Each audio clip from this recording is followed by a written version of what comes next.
Hello, everyone. Thank you for tuning in again to another episode of Keep It Fictional Book Chat from the Port Moody Public Library. So today's topic, I thought I would pick something that is hopefully my book friends feel that there's a little bit wider selection for them because, you can pick any genre, any format, any kind of style, any subject you like, because all we need is a title with a color in it.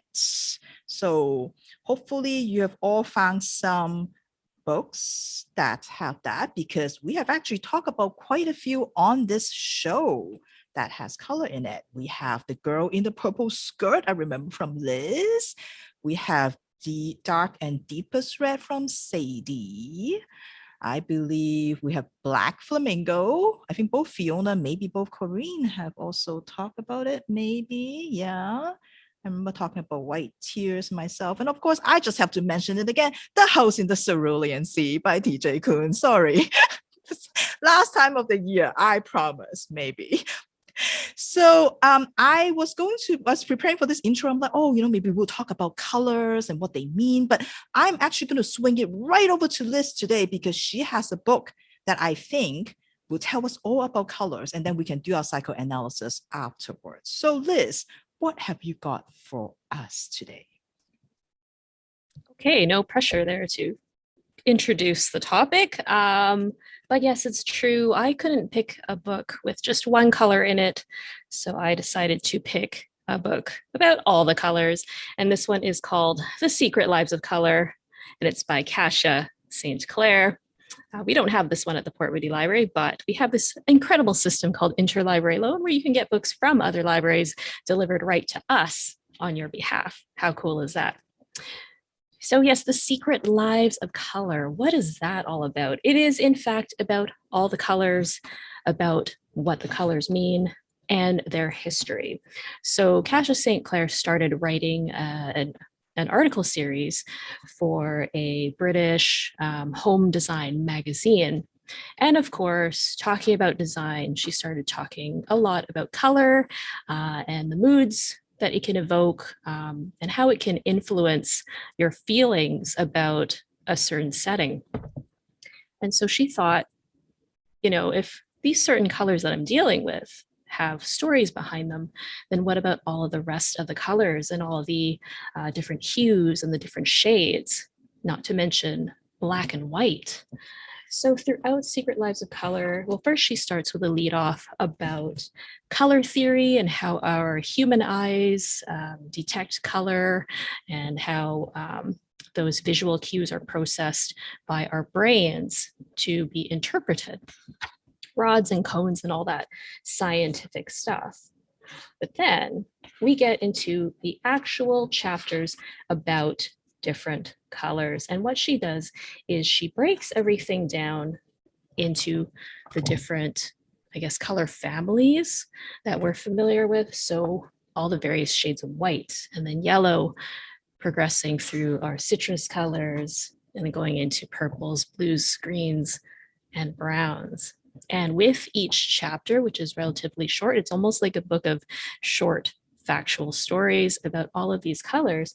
She'll pick particular aspects of historical instances of these colors and talk about why these shades had significance either in our present day or in history. So for example, if you look at Renaissance paintings, and if you sort of strip away all the dirt and grime that has accumulated over the years and restore these paintings, then you'll notice a trend in the color palette of these Renaissance paintings.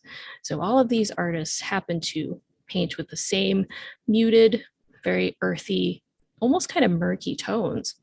And so within this book, she explains why that came to be, how sometimes production and the use of certain materials such as lead influences cost and therefore influences what various artists and who they were commissioned by, how it influenced what colors they actually chose and why certain colors of the time period overruled others.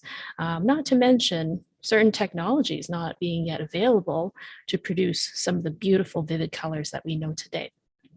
So if you are interested in a nonfiction take on why we see the world around us as we do, why we take to certain colors more than others, why certain hues and shades have popularity and trends that have either stood the test of time or have fallen out of favor over the ages, I highly recommend The Secret Lives of Color by Kassia St Clair. Thank you, Liz. A perfect introduction for the episode so that I don't have to do it. Excellent. Thank you for choosing that book, Liz. All right. So tell me, Liz, what is like what have you learned from the color ones? So I think you probably know our favorite colors. Maybe? Do we know our favorite colors? I mean, I know your favorite color, maybe that's Virginia. a better question. Yeah. Yes, everybody knows my color. Dress in that. It's very themed for the day, but I mean for every day.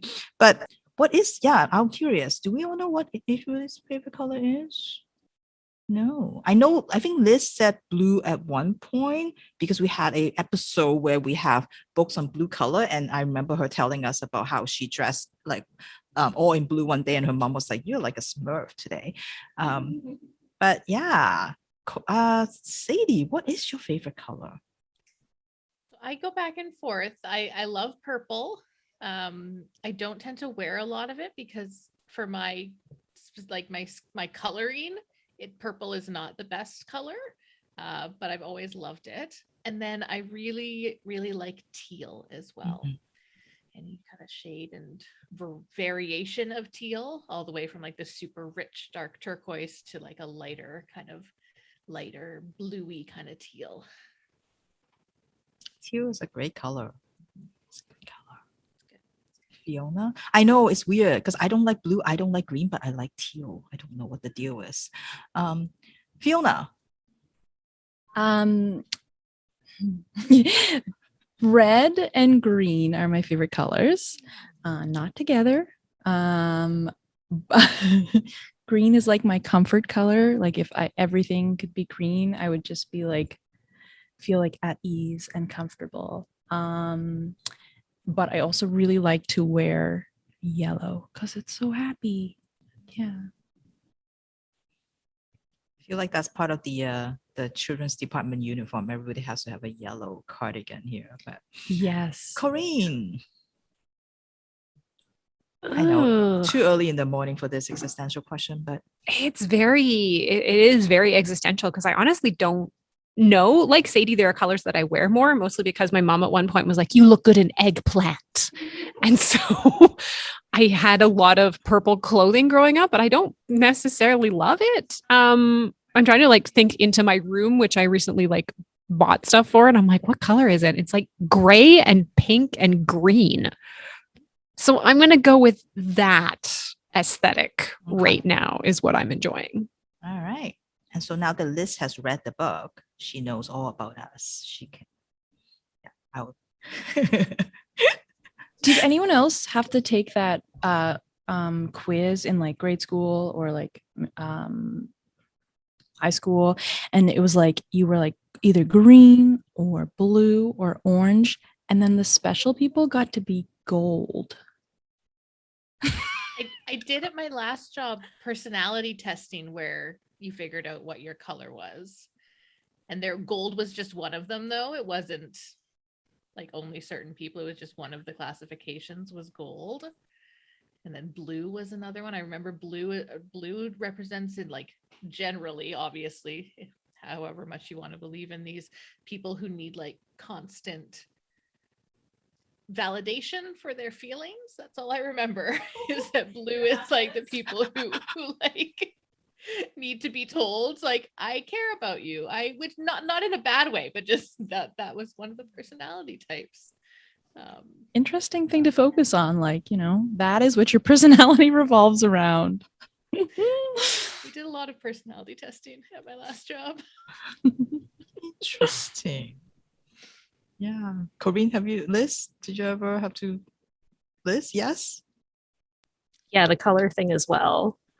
And there tends to be, it's like kind of like Myers-Briggs. So it's like, well, maybe not so much on the bright side. You tend to need certain things, but then on the positive side, you have these assets, but the negatives aren't really negative. They're just things that everybody needs to be aware of and bare your soul to, so that you can all work together better. That was kind of the tactic that my work took as well. This is to get to know each other better so you can understand how you can work with each other. And I'm not gonna lie, some of it was helpful to know, like, you are a red, you require answers right away, you like, you're a fast thinker, you're this, whereas maybe if you're a gold and you need time to think about things in the moment, so you can't actually give a response to a question right Don't away. rush the golds. Exactly. Don't rush the golds. Don't do it. And I worked with a lot of red people, and I was not a red person. So I found it helpful because they understood that when they came up to me and required an immediate answer, it was a challenging thing for me. Interesting. Oh, I had to find this color. I mean, because it looks like Corene and I have never taken this color thing. But I know we had to take like Myers-Briggs when we were in library school. Having to do that. And I'm going to move on to the next person, but surprised, I think Corene and I had the same Myers-Briggs. What? And we're supposed to be the very small group out of that particular. Anyway, we are the gold. I'm just going to say we are the gold. All right, Sadie, what kind of color book have you got for us today? So weirdly enough, as I just said, I am not a red person. The title of my book does have the word red in it. So the book that I'm going to be talking about is a middle grade book called Red Fox Road. And this came out last year. And it tells the story of Francie. Francie is 13 years old and absolutely loves the outdoors. She loves to go camping. She loves learning about survival techniques. She has a teacher at school that has sort of taken her under her wing and taught her all about how to survive in the forest, which Francie just absolutely loves. And so for her birthday, her parents have decided to take her on a trip to the Grand Canyon. And they are driving this book. They are from British Columbia, so it is a Canadian author, kind of a bit of a local take on it. And they're driving from British Columbia all the way to the Grand Canyon. And our story starts where they are somewhere in Oregon, and Francie's dad, with his fancy GPS device, has determined that if they take a logging road that has kind of appeared on this GPS device, it will shave off a lot of time on their trip. They won't have to do backtracking. They won't have to they'll get to avoid some things. So he has turned down this logging road, and they're still currently making their way down this logging road. No idea where they are, but just kind of making their way down this road until, so you all saw something coming, I'm sure. There is a loud bang. They kind of go over a rut in the road, and there's a loud bang, and slowly their car stops running. So Francie and her parents are now stranded on this logging road.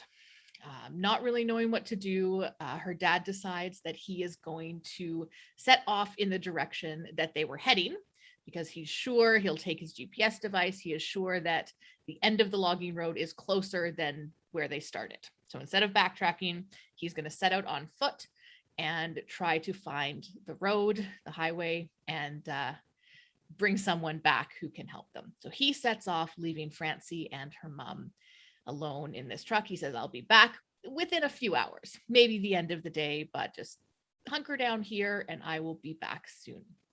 So Francie and her mom stay in the truck, wait, and wait, and wait. So the end of the day comes, her dad doesn't come back. They sleep in the truck. The next morning comes, their dad is still not back. So at some point in this waiting, Francie decides that she is going to go out and find something that maybe they can make a better shelter. Maybe they can find food. She has all these survival skills. that she wants to use now. She is finally, or not finally, but she is lost in the forest. She needs to survive. So her and her mom start to go explore, but then it starts to rain. They head back to the car. Francie goes to sleep. And when she wakes up the next morning, her mother is gone. There's a note left by her mother, basically telling Francie to stay where she is. She is going to go back the way they came and see if she can find the highway that way and get help to bring help back to Francie. Francie is now stranded in the woods, completely by herself. Both of her parents have gone. Both of her parents have left her there, telling her they're going to be back, but she has no idea when. She has no idea where they have gone. So it's now up to Francie to figure out how she's going to survive in the woods by herself. She does have the truck, which is good. She can stay in there for shelter from any weather, any wild animals, until a storm one night. And Francie has been out exploring, and the storm hits, and she heads back to the truck to find that a tree has come down on top of the truck. She is now without shelter, having to build a shelter by herself. So the story kind of continues telling Francie's story of survival, how she finds food, how she finds water, how she builds a structure for herself. Interspersed with this story in the woods, we get flashbacks of something that Francie is dealing with and something that Francie's family is dealing with. Early in the book, it kind of hints at a tragedy that happened that has sort of torn their family apart, has caused Francie and her mom to not have a great relationship. And as the story goes on, you learn a little bit more about the event that caused this rift. And what it has caused is Francie to constantly feel like she has to be making a good impression for her mother. Her mother always compares her to someone in their life, and she's being compared to her sister. And her sister, unfortunately, passed away about a year beforehand. And in her mom's eyes, her sister was very sick, but could do no wrong. And in her mom's eyes, an event that Francie was a part of was potentially the death of her sister. So we get these flashbacks between Francie using these survival skills, showing how capable she is as a young woman using these skills in the wilderness, and then also these feelings of constant doubt that Francie is feeling, this feeling that she's constantly not doing enough. She's not the good daughter. She's not the correct one. It eventually comes out in her mind. Her mother, she feels like her mother thinks that it should have been the other way around, and that Francie should not have lived when her sister didn't.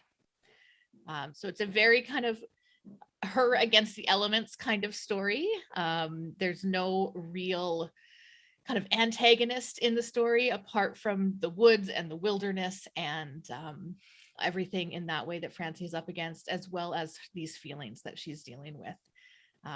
It was a fairly really fast moving story, I found, even kind of with those flashbacks of these more traumatic times. The story kept moving a lot. So if you really like adventure stories, if you like survival stories, but maybe with just a little bit extra, I think this would be a really great one. Yeah, so I would highly recommend Red Fox Road by Frances Greenslade.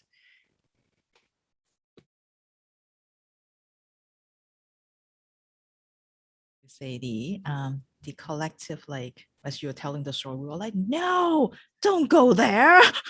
Right? The choices that these characters are making. You just want to yell at the book, why are you leaving? Yeah, You're leaving right? your Stay 13-year-old there. daughter in the woods. What are you doing?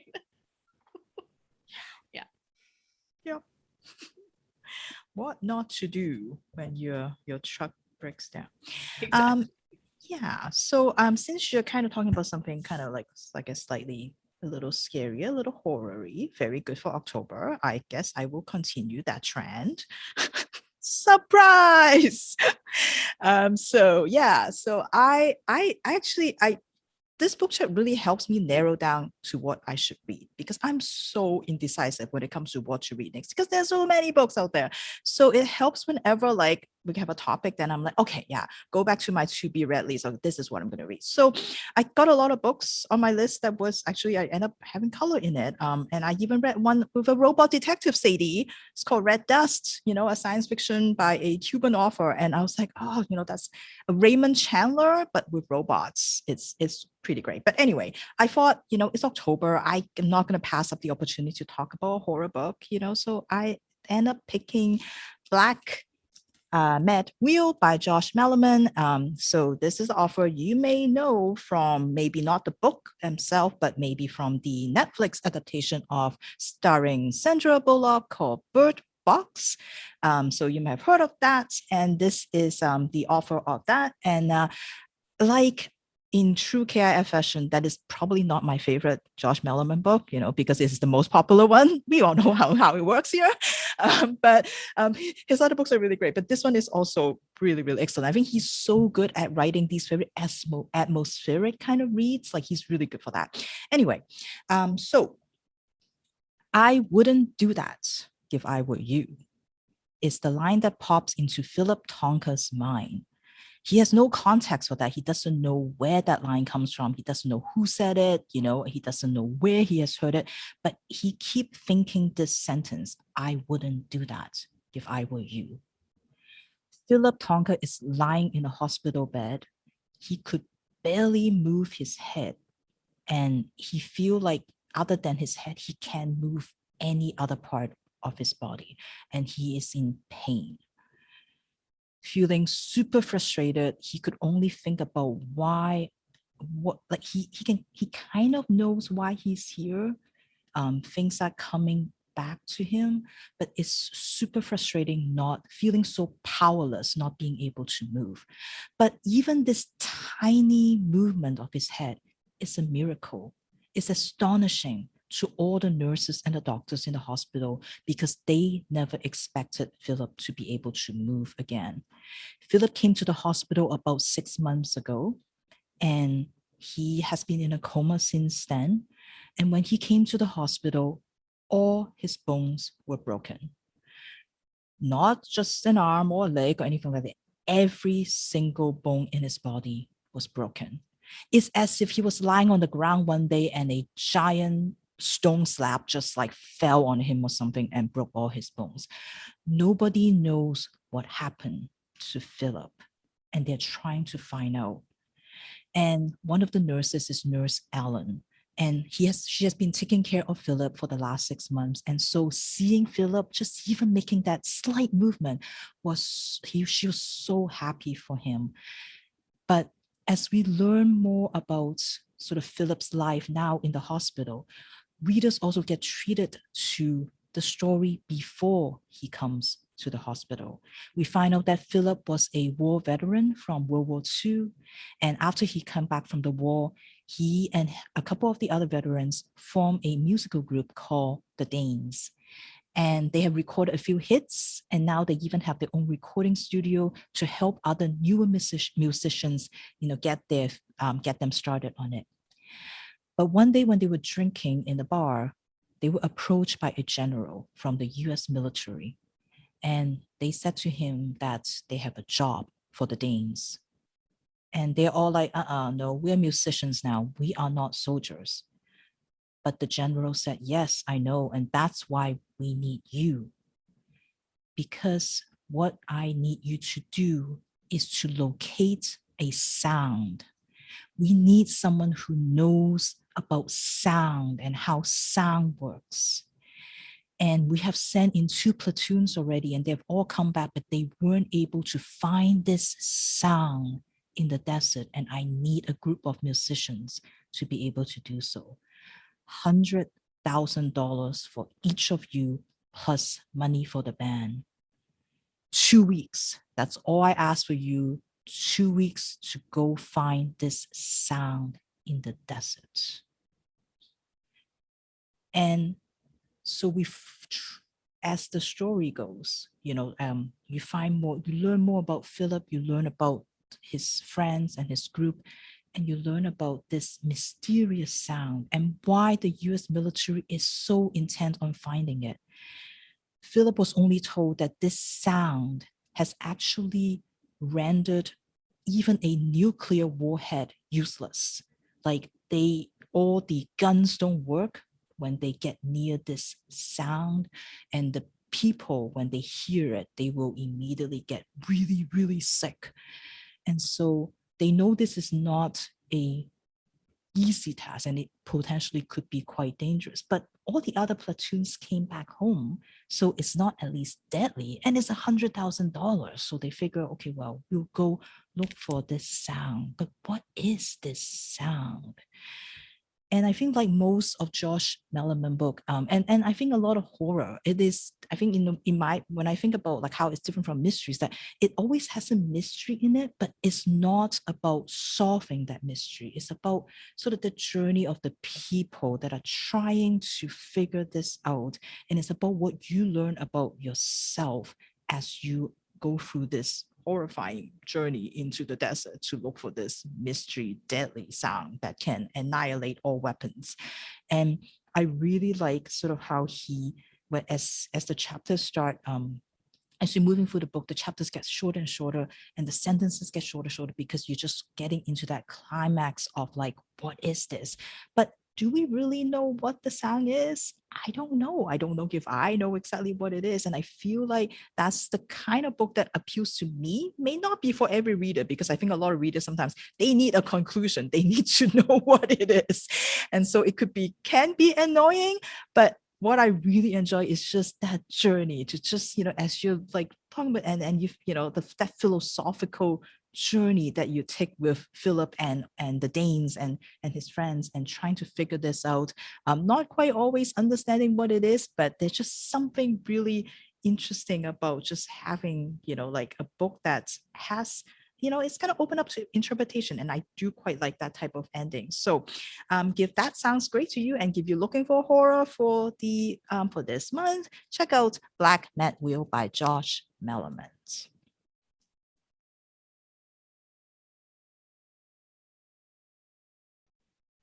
All right. Okay. Well, I asked everybody about their favorite color. I'd like to know, what is your favorite color combo? Because Fiona, you can tell her face just lit up when you talk about color palettes. I can tell. So why don't we go to Fiona first? What is your favorite color combo in your perfect color palette? I won't say it's like my favorite, because I feel like that would take a lot of thought. But one that I find safe and makes me happy is like gold, that sort of like or like mustard that everybody's wearing right now, that I love a lot. And then like khaki green, and then like maroon, like a real fall feel. I think I wear like a lot of that, and it just feels earthy and pleasant. But I won't say it's my favorite. I just like it.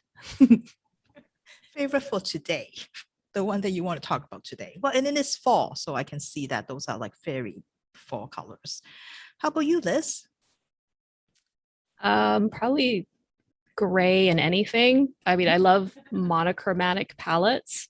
So like the Smurf look, various shades of blue, grays, a gradient. But yeah, gray and anything, gray and blue particularly. I really like, just kind of grounds everything. That kind of in between neutral. Gray and more grays. I like it. Yeah. I like it. Yeah. Corene. This is easy. At the moment, it is pink and kind of like green, like a minty green. I know. And yet I can see your face, Virginia. You can't escape from me. I know, but there were these like file folders at IKEA that had these colors, and it was kind of like cherry blossoms and then a green background. And I was like, I need to have these. And so for whatever reason, it just kind of like feels fresh. Like I'm like sitting under the cherry blossoms. They're all like floating down at me. Yeah. You could make that face, Virginia, but you know I'm right. Well, and if IKEA has it, I mean, who am I to question IKEA? If IKEA has it, then it's obviously. perfect. Yeah. Then it's perfect. Okay, Yes. sure. So I got that. And then I threw in the gray for Liz, obviously. And now that's my entire room. I just want to endorse that. I love that. I don't like really tolerate pink unless it's with green. Yeah. Okay. All right. Sadie, do you have green involved or pink? No pink. Actually very similar to Fiona. I really love maroon, definitely, especially in the fall, and like the kind of khaki-ish, like this color of green. I have my mask today, like that kind of darkish foresty green. And then maroon and navy as well. I really like together, which are my wedding colors. Were maroon and navy, so I like maroon matched with most things. I love the gold combo, but I cannot wear it, which makes me sad. Any yellow on me makes me look kind of green and kind of sick. But orange works. So if you match it with orange, then the kind of the tones of the orange seem to work for me. It's okay. Fiona will wear all that colors for you. Exactly. Can look at That's why I'll never be able to have that uniform. I can't wear that yellow sweater. I just can't do it. I just look like I'm sick. We'll have to, just find a complimentary one. It'll be like a Black, you mean? Speaking Virginia. of black, Virginia, what is your favorite combination? I'm gonna have to say, okay, this is weird because I don't like blue, but I really enjoy like teal and brown. I know. Yeah, right? See? Yeah. Teal and brown is what I like. I don't know why. But if I have to pick two other colors other than black and black, then I would be teal and brown. So, Virginia, yes. I was really hoping you could tell us how you feel about navy. Oh, you have heard that already. I think in the blue episode, we've talked about navy before. Yeah. No, navy is probably the worst blue color. I don't know. I know people love navy, but I can't stand navy. I don't Worse know than what it robin's is. egg? Worse than robin's egg? Yes. Like a nice baby blue? Come on, baby blue's pretty bad. Yeah, Fight. it is. Yeah. Whenever, it doesn't help. Baby blue, baby pink, like, yeah. But yes, navy. All right. Well, that's why that's why there's so many colors in the world for all of us. So many books in the world for all of us. So Fiona, what have you got today? Okay, I'll try to refocus. So I'm really excited about my book today because it's not my usual kind of book. It's very plot driven.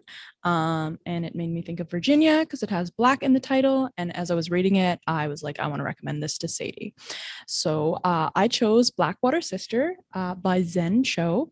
This is my first Zen Cho book, but she is a fabulous writer. Okay, where to start? The book is about Jess.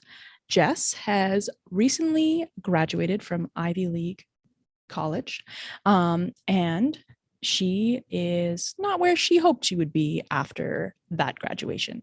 She has moved back in with her parents, who are moving from the States, where they have lived, I think, all of Jess's life, and they are moving back to Malaysia.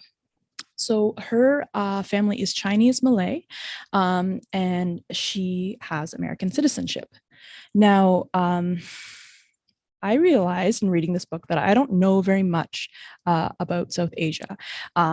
So I have loved learning about it, especially the dialects. It's really neat, but I do apologize if I get something wrong. It's new to me, and I'm so grateful to this author for doing this own voice book for like such a great chance to learn. Because it also has this great element of, I guess, like fantasy, and religion. So it would have fit really well with our topic a few weeks ago. Okay, back on the plot. Jess is moving to Malaysia, and she has a lot of secrets. Secrets she can't tell her parents. The big one is she has a girlfriend. Her girlfriend is currently in Indonesia, and while she hasn't made a complete commitment, I think she's kind of hoping they'll be reunited after she gets her parents settled in Malaysia. She can find a job in Indonesia, and they can be together again.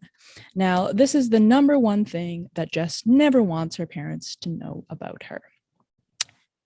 When she starts to hear voices in her head, one of the questions comes up from the voice is, does your mother know you are a lesbian? Now they use, I think, a Hokkien word for that, and I'm not going to say it in case it's really offensive. But these voices continue with such intrusive questions in her own head, and it seems to know things about her that no one else knows. And it seems to know things about other things that she doesn't know. So while she is convinced that this is just stress-driven, she starts to wonder where these words that are not in her vocabulary are coming from. All right, I feel like it happens early enough in the book that I can disclose these voices are in fact the spirit of Jess's grandmother, her Amma, who has recently passed on. And she has a lot of demands. She is a spirit who is quite spirited and possibly has the ability to take over Jess's body.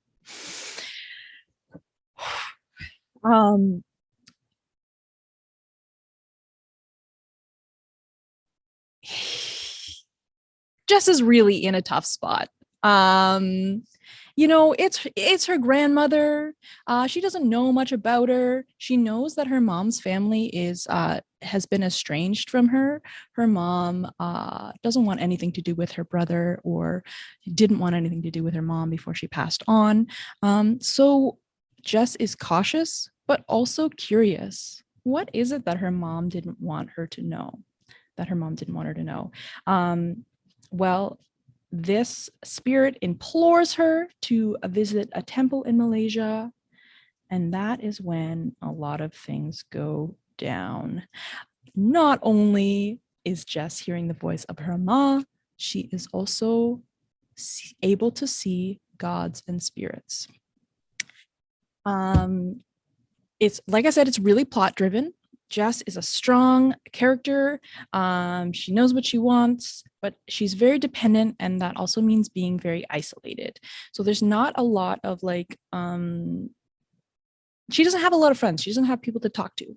However, she does eventually meet Sheng, who is the young son of one of the Forbes' fifth richest man in the world, or possibly Malaysia. However, her ama is like, don't trust that guy. He's a gangster. So is she going to trust Sheng, who seems like a really decent guy? She's the first person that she's talked to who understands, when she talks about Netflix and all these millennial things that her parents just don't get. And he also is a self-guided businessman who owns an awesome hipster cafe that she finds, unfortunately, very comforting. What I love is that Sheng seems to maybe have a thing for Jess, but Jess is queer and is not interested in him in that way. So I feel like another book might have a predictability of a will they, won't they, and it's sort of just like, will they, won't they be friends because maybe their families are at war. Yeah, so it is. It's just so fresh and fun, and I really love a book that doesn't dumb itself down for its readers. So there is so much cool folklore in there, gods. So the Blackwater Sister, as the book is named after, is a terrifying god that Jess finds herself confronted by. She wants to protect the land that is being developed where her shrine is, and Jess somehow finds herself in the middle of this, possessed by her grandmother, fighting gods with her own hands. Super cool. If you're Sadie, you should totally read it. If you're not Sadie, you should also try it out. That is Blackwater Sister by Zen Cho.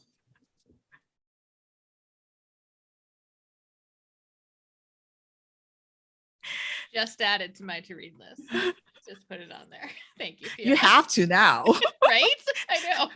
I'm gonna Fiona be did really, this whole really thing for upset. you. I'd be very upset if for some reason I don't like it though. Just don't put it on the Goodreads. Just don't start. Don't rate it. Then no one would know. No one will know when I'm reading it. Well, speaking of, we do have an episode coming up. I think it's like we have to read a book that was recommended on the show by one of the book friends. So that could be that. No Maybe. pressure, though. Read what you want. All the pressure, Fiona. All the pressure. All right. Last but not least, Miss Corene. What have you got? Well, I'm actually going to start with a musical interlude to kind of like set my scene. So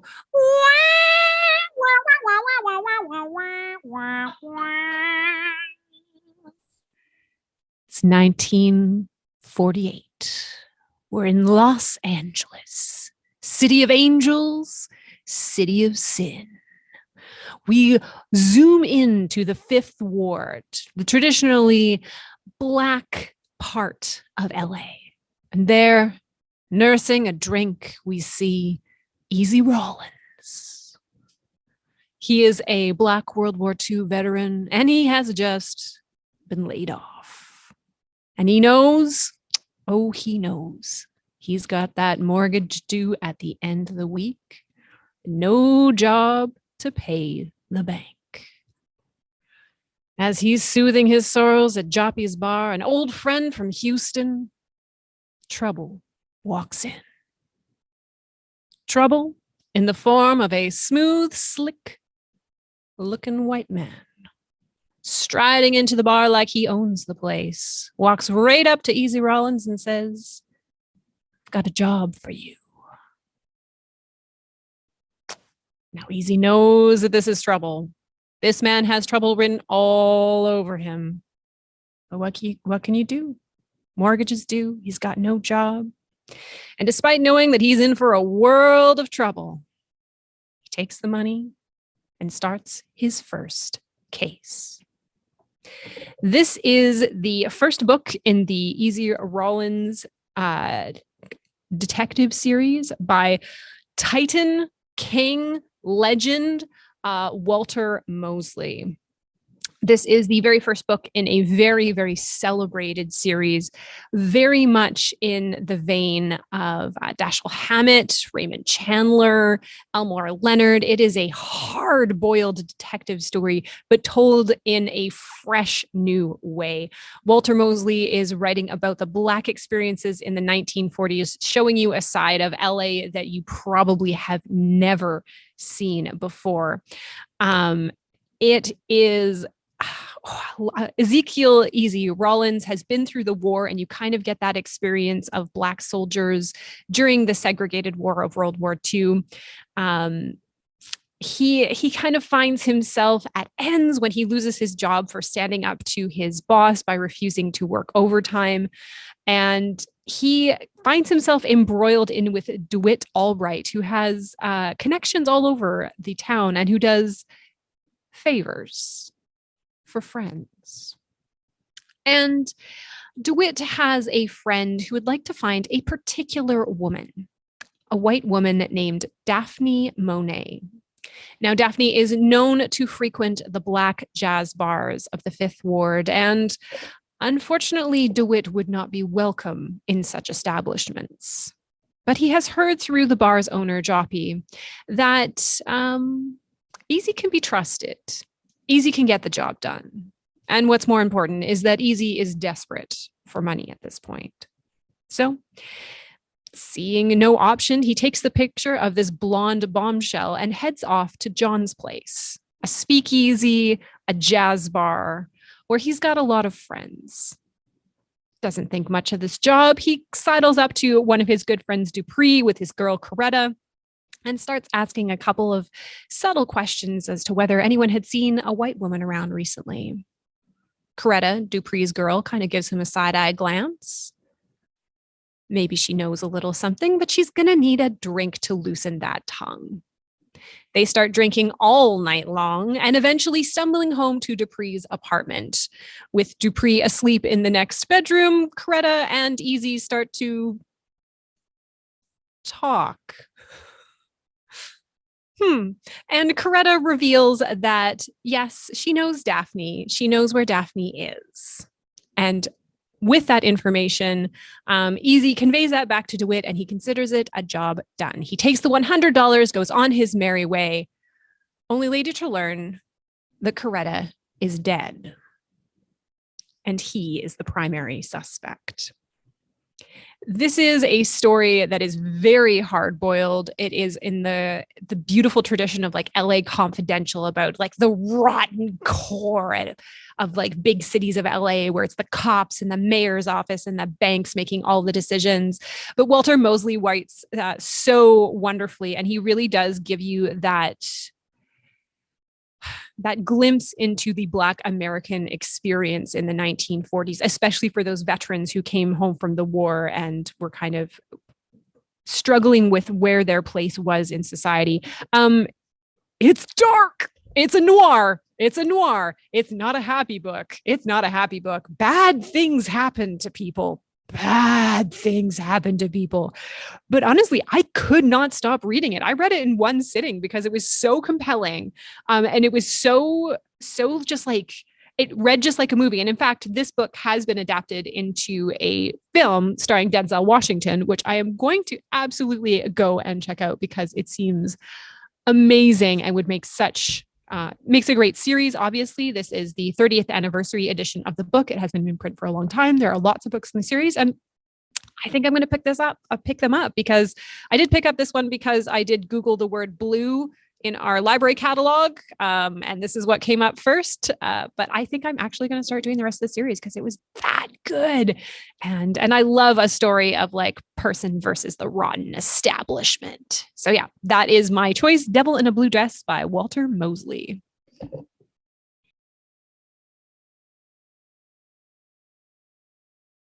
Thank you, Miss Corene.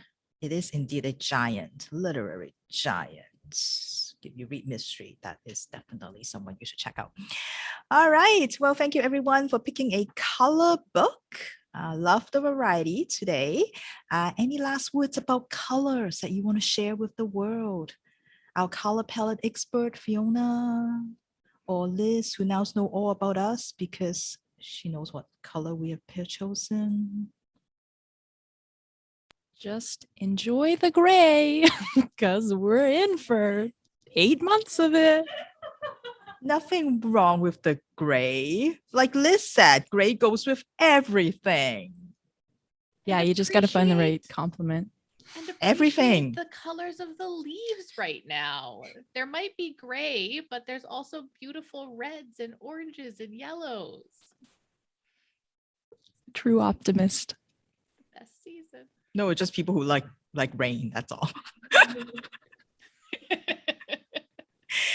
All right. Well, thank you everyone for listening. We'll see you again next week. Bye-bye. Bye.